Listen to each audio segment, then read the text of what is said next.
Assalamualaikum warahmatullahi wabarakatuh. This video is the last part of our discussion about meaning, thought, and reality. In the last section, we concluded that although reference is an important function of language, the evidence suggests that there must be more to meaning than simply denotation. So for today's discussion, we will discuss about the mental representation, concept, words, concept, and thinking. In this part, we will explore the view that sense places a new level between words and the world. That is the level of mental representation.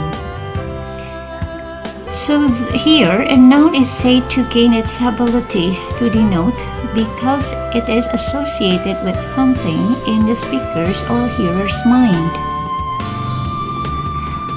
So what are mental representations? Mental representations are simply the idea about the mental entities, which we call an image.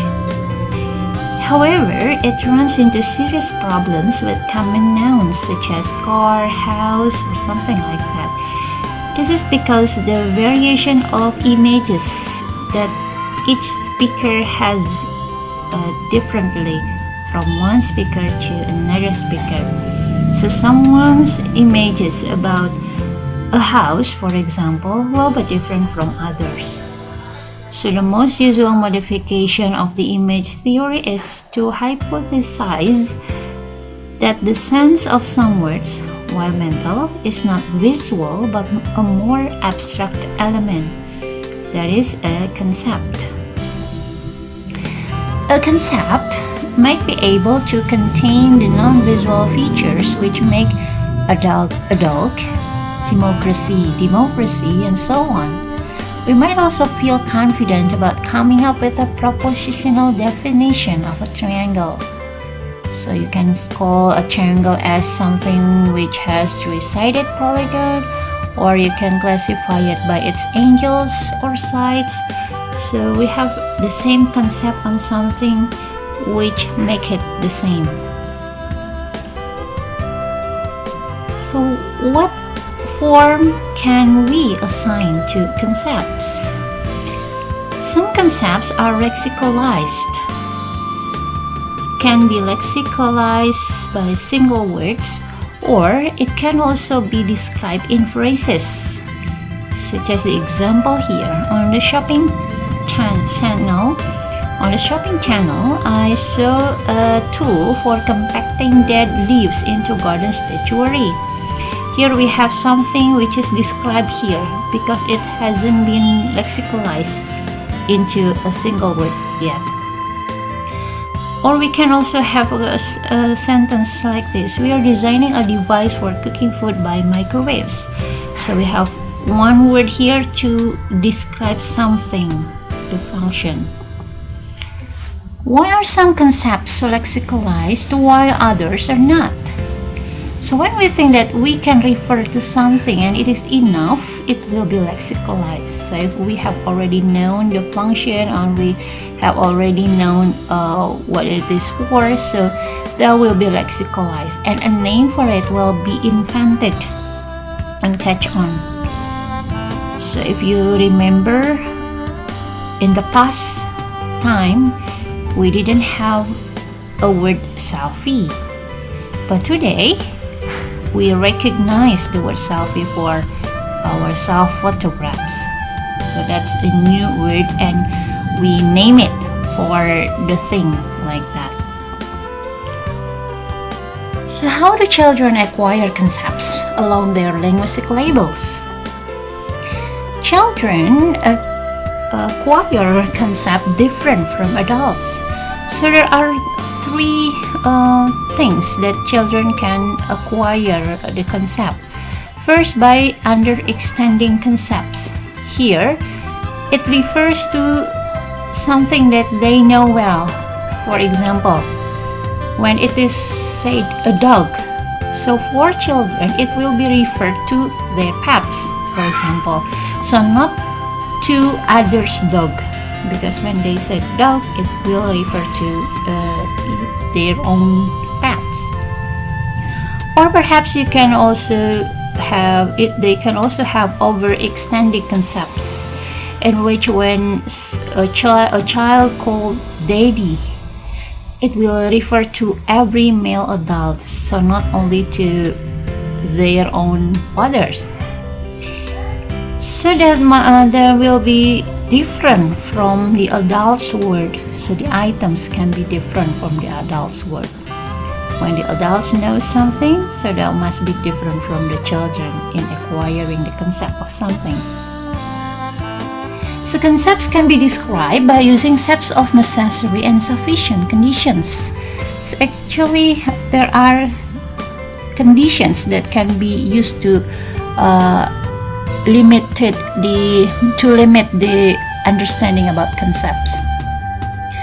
We call it as necessary conditions for the condition that must be there, and we call the sufficient conditions for a set of conditions that should be enough to define something.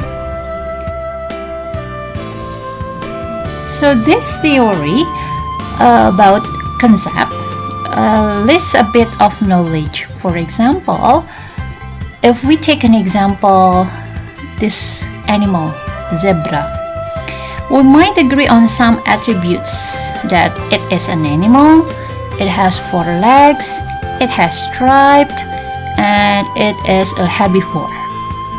But we have a problem here. Which of these following attributes is necessary? Which one is necessary and which one is sufficient actually? So because of this problem, there is one theory proposed named prototypes. Prototypes is a model of concepts which views them as structures, so that there are central or typical members of a category, but then the shedding off into less typical or peripheral members. For example, chair is more central member than furniture rather than lamp.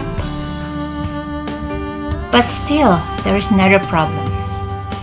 A problem is there are some items in the world that might bear some resemblance to 2 different prototypes. What is the example? The example here, whale. The word whale here is being unsure whether it is a mammal or it is a fish. If it is said in the prototype theory of concepts, this might be explained by the fact that whales are not typical of the category mammal because it is being far from the central prototype. But at the same time, whales resemble prototypical fish in some characteristic features because they live in water, in the oceans, they have fins, and so on.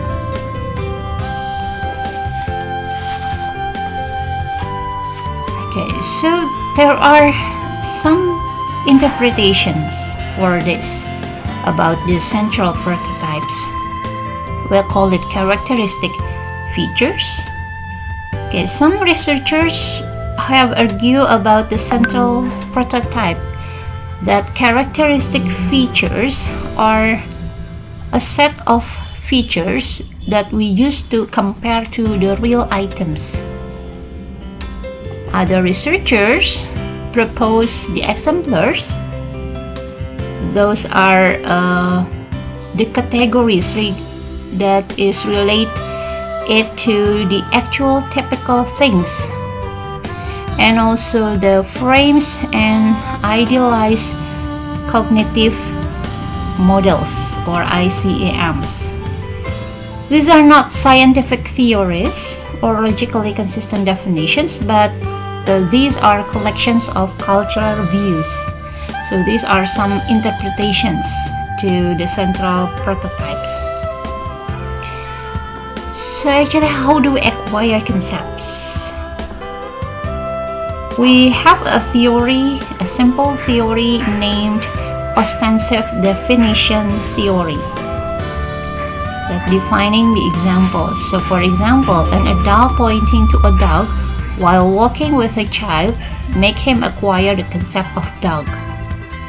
So for example, you take your brother or sister and then you point to an animal and name it as a cat. Your brother or sister will recognize it as a cat if it is for the first time your brother or sister saw that kind of animal. So that's the concept. It is called ostensive definition theory. Okay, now we talk about words, concept, and thinking. We have three researchers here, Edward Sapir and Benjamin Lee Whorf. Those are the experts for the language, and they have the theory named linguistic relativity. So the linguistic relativity is opposed to the theory of language of thought hypothesis brought by Jerry A. Fodor. In this theory, Sapir and Whorf say that the lexicalized concepts impose restrictions on possible ways of thinking, while the language of thought theory from Fodor mentioned that thinking and speaking are obviously related, involve distinct levels of representations. In linguistic relativity, the way we think about the world is determined by our cultural and linguistic background. So, for example, in a city where you find a river is clean, so you will have the image that river is a clean place. But in a city when you find a river is dirty, you have an image that if you say the word river, then the concept of river in your mind is not something which is comfortable, because you have the concept which is not good in your mind about that word. So this is what the linguistic relativity is. In the language of thought hypothesis, the thought takes place within a mental language. So the thought takes place within a mental language here. Okay, so this is the last part, thought and reality. We might assert that knowledge of reality is attainable and comes from correctly conceptualizing and categorizing the world. But on the other hand, we might believe that we can never perceive the world as it really is. That reality is only graspable through the conceptual filters derived from our biological and cultural evolution. Okay, so what can semanticists say? Here, some linguists have decided to leave the philosophical high ground to other disciplines, to put aside discussion of the reality of the world and the nature of our mental representations of it, and to concentrate instead of the meaning relations between expressions within a language, or to try to compare meanings across languages. So for some linguists, talking about thought and reality are not in their scope. It is in this philosophical area.